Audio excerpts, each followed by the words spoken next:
শেখ হাসিনা নিজ মুখে বলেছেন ওনার পিয়নের নামে 400 কোটি টাকা। আপনারা শুনেছেন না? ওনার পিয়নের নামে 400 কোটি টাকা।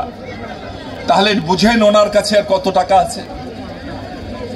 ওনার পিয়ন নাকি হেলিকপ্টারে চলে, আর অথচ মাত্র 2 কোটি টাকার মিথ্যে মামলা, যে টাকার একটা টাকা আমাদের নেত্রী স্পর্শ করেননি, যে নেত্রী তার জীবনে কোনো নির্বাচনে পরাজিত হন নাই, সেই নেত্রীকে 2 কোটি টাকার মিথ্যা মামলায় ঢাকার সেই পুরানো জেলখানা, যে জেলখানায় এখন কেউ থাকে না, যে জেলখানার মেঝে দিয়ে ইঁদুর যাতায়াত করে, সেই জেলখানার এক অস্বাস্থ্যকর নোংরা পরিবেশে অশীতিপর আমাদের নেত্রী, যে নেত্রী তার জীবন উৎসর্গ করেছিলেন বাংলাদেশের জনগণের জন্য, সেই নেত্রীকে বছরের পর বছর আটকে রেখেছেন। আমরা বলেছিলাম উনি অসুস্থ, উনি বয়স্কা, ওনাকে একটি চিকিৎসার ব্যবস্থা করে দিন। মানবিক আবেদন করেছিলাম, আমাদের আবেদন গ্রহণ করেননি শেখ হাসিনা।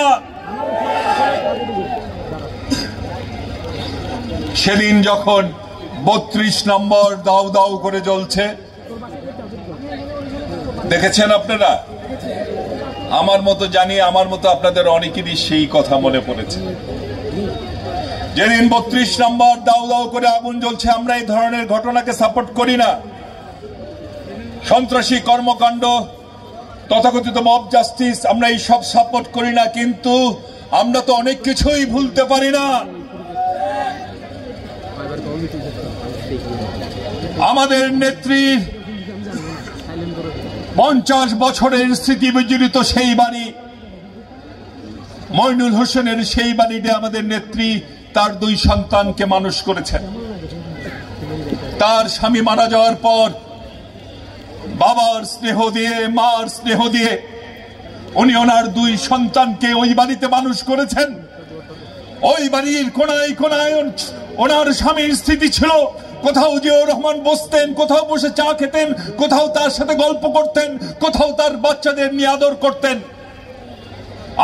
আমাদের নেত্রীর 50 বছরের স্মৃতি বিজড়িত সেই বাড়ি থেকে আমাদের নেত্রীকে এক কাপড়ে আপনি বের করে দিয়েছিলেন।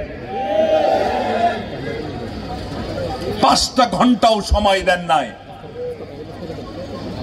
সেদিন আপনার গণভবনের আজকের যে পরিণতি, আপনার 32 নম্বরের আজকের যে পরিণতি, সেটি কিন্তু সেদিনই নির্ধারিত হয়েছিল।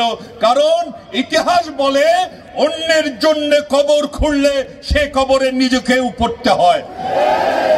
ইতিহাস বলে হিস্ট্রি রিপিটস ইটসেলফ, অর্থাৎ ইতিহাস নিজেই তার পুনরাবৃত্তি ঘটায়। আপনি একটা ইতিহাস তৈরি করবেন, ভালো হোক খারাপ হোক, ইতিহাসই আবার তার পুনরাবৃত্তি ঘটাবে। সুতরাং অন্য কাউরে দোষ দিয়ে লাভ নেই, দোষ দিলে ইতিহাসকে দেন, কারণ আপনি ইতিহাস তৈরি করেছেন।